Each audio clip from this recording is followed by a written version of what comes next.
วัสดีค่ะ I wanted to share with you a day and a time when I shop at my favorite Asian grocery store, Good Fortune, here right in, I guess it's the edge of Garland, Richardson, Dallas. Let's go see what I like to pick, give you some tips on what I normally get, and we're gonna have some fun. Let's go.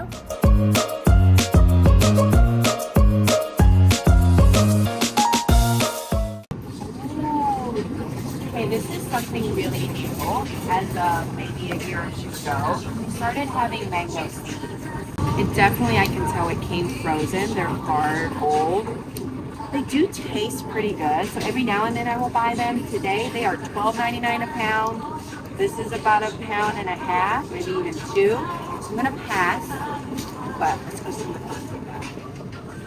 Ooh, pomelo. So in Thailand, pomelo salad or yam som o is amazing. These are maybe half the size of what they normally are in Thailand. $1.99 each, which is not bad at all. It's a cross to me, like between like a grapefruit, not even orangey, more of a grapefruit. Like, see, they have that grapefruit right there next to it. Let's compare them. Normally, this is the size of the pomelo that I have in Thailand. So, yeah, cute. Now I want the pomelo because I'm talking about them.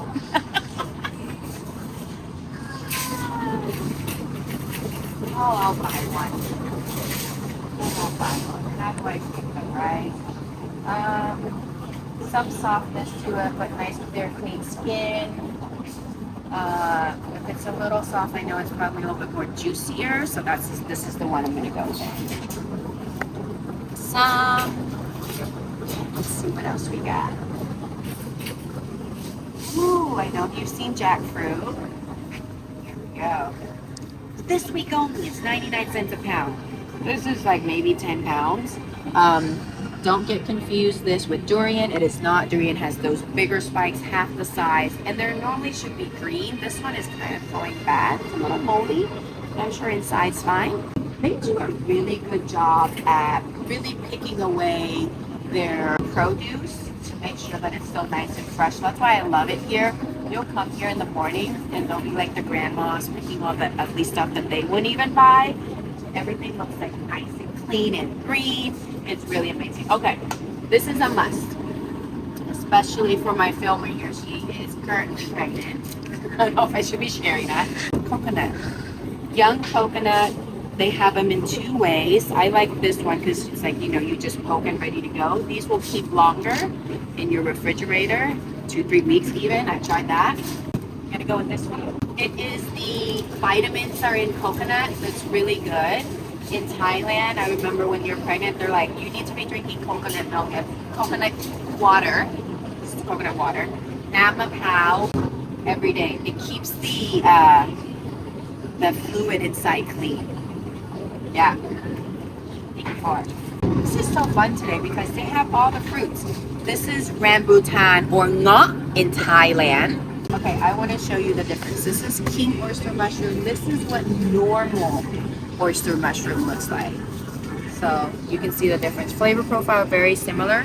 What's really fun with these is you can cut them into like circles, discs, and crisscross them, pan fry it, and it actually will look like scallops.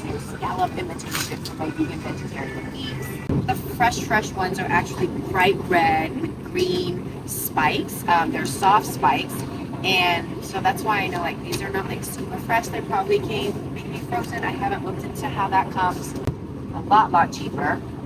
This is like $5 or $1 a pound. In Thailand, I would say they're like, oh, maybe even same price point these days. I convert it. But yeah, but a lot fresher. So I'm gonna pass. You know, once you've had the good stuff and you don't see the great good stuff, you kind of know. This is what an inside of a jackfruit looks like. What you normally will eat, just this yellow part. You don't eat the seed. This part is non-edible. However, in the vegan world, you can use this to make imitation brisket. People will Instapot it, boil it, and it creates this like brisket looking. Put it in barbecue sauce. Now you have vegan brisket. My favorites are the mushroom section. Look, it is 10 feet of mushrooms. Right, there we go. It's all my favorites, and every time I come, I have to buy one or two of each. I will get the white birch mushroom. I will get the brown birch mushroom. What is the difference? This one to me has less flavor. This one has more of a mushroom earthy flavor. So I would use these in like my Asian noodle salad, kind of clean flavor. This I would like use in stir fries and soups and stocks. So two differences, and they're 69 each or 98. Oh, look, some of my favorites. Look how big these are. Like, yes, they're good, but to me, I would rather cut into something a little bit smaller. I like things bite-sized, especially when you're stir frying. You want them a little bit smaller, so less cutting for me. These are called king oyster. They are $2.48 a pound. We'll see how much this one is. And again, it's great price point. This is a great protein substitute, and you cannot not leave with fresh shiitake mushrooms. We're so lucky now. I used to only be able to buy dry shiitake mushrooms and keep them in my pantry, but now I can get fresh. The aromatic, coming through the packet itself is amazing. And the price keeps getting better and better. $2.99, $2.98 a pound. Friday, Saturday, and Sunday only. What day? Today is Tuesday. It says this week. We'll see what pricing we're gonna get once we go over there. I will get some enoki. Enoki are a little bit more expensive right now, $2.99. So I will pass, but I will do this. I will do these bigger seafood mushrooms.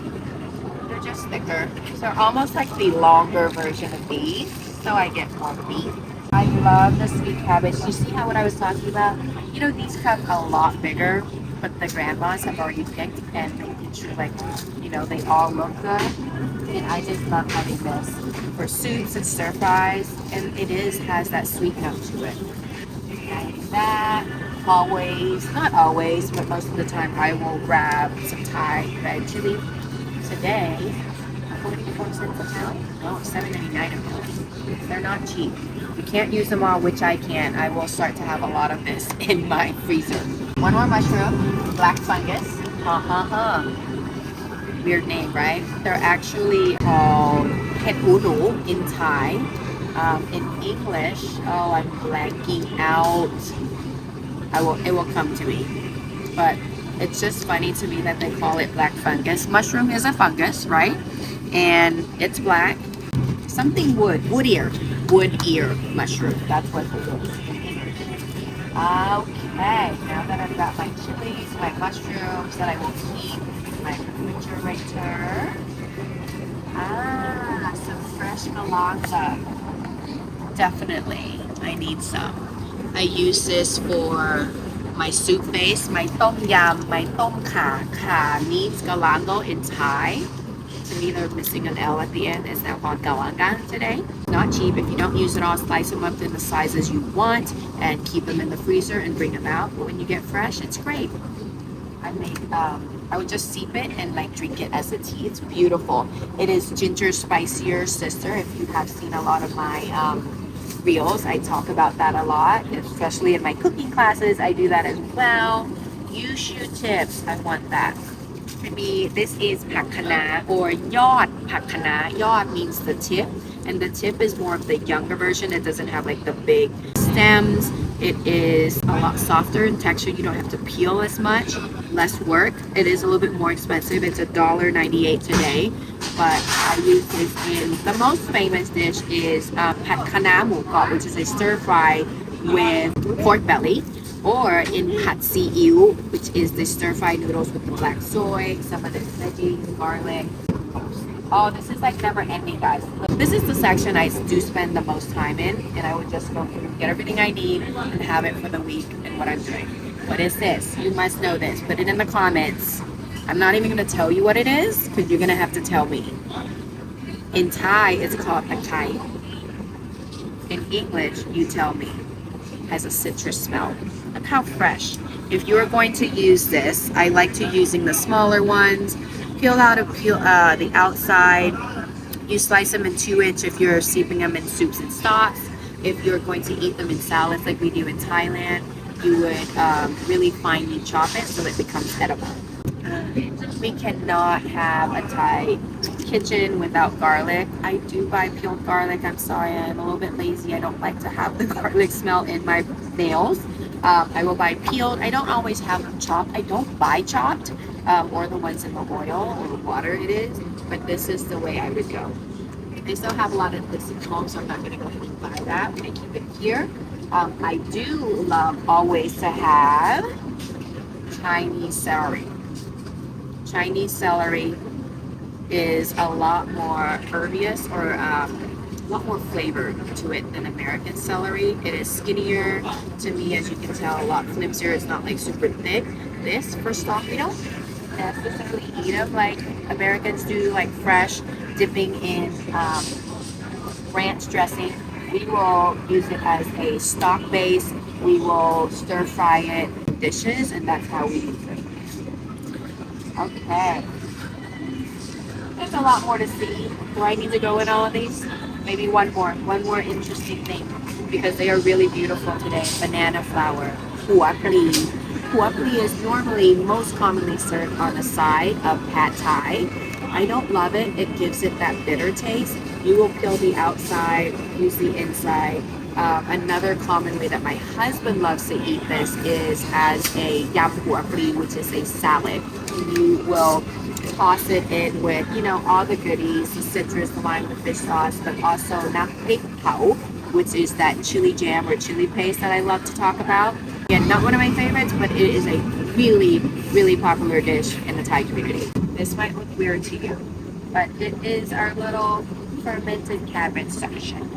Think of the kimchi. So this is more of the Chinese version. They pickle different types of cabbages and not with the Korean flavor profile. They're mostly salty, sweet, black pepper, chili. They don't use the gochujang or any of those.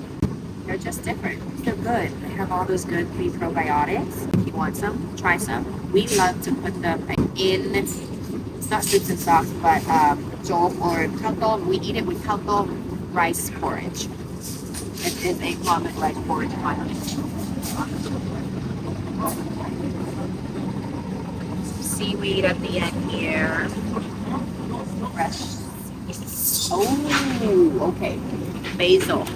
People ask me all the time, what is Thai basil? It normally will have a purple stem here in the Texas area. I don't know if there are other colors, but this is normally what I see.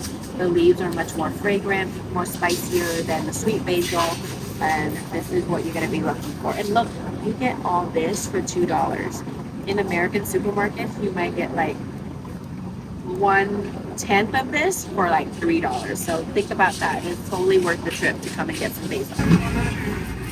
Ooh, now, okay, let me show you the difference between American celery and Chinese celery. Very different, much stockier. This one is like, look at the size itself, a lot different. A lot more flavor, a lot more, to me, vitamins in this one. Very, very good for you. Again, another important ingredient in Thai cooking. What is this, guys? Malakoti. Green papaya.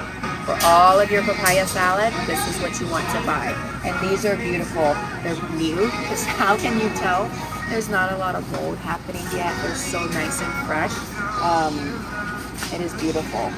I have a lot of this at the restaurant. I know we just go grab them at the store. Okay, one more thing I normally grab in this section is my daikon, or white radish. I get daikon because I love making soups. I do, and this is like my favorite base. I will buy 1 to 2 of these. Right now, I think I have enough of this stuff. So like literally my base, I have my Chinese celery, I have my daikon, I'll throw in a few cloves of the garlic, and my shiitake mushroom. That is my Asian-based soup stock. Also, I'll put in a yellow onion and sometimes even a carrot. Yeah, kind of combine the French and the Asian together. I'm going through a whole section. What I'm going to do is, I have a few more sections that I want to share with you. The frozen section I go through, the noodle section, the seafood section, and also the sauces. So I'm gonna cut this off, kind of end this YouTube right here. In the meantime, if you haven't followed me, please subscribe to my channel. I greatly appreciate it. Comment, communicate with me. Tell me what you love and what you are going to start buying. Okay, until then, ขอบคุณค่ะ สวัสดีค่ะ Chef Nikky here. After 20 years of teaching Thai cooking classes, I have learned two important things.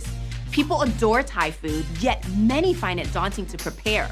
That's why I am thrilled to introduce my upcoming Thai food and travel cookbook. Each recipe is crafted to be simple yet scrumptious, with 5 steps or less, 10 ingredients or fewer, all easily sourced from your local grocery store. While a few may require some specialty items, fear not.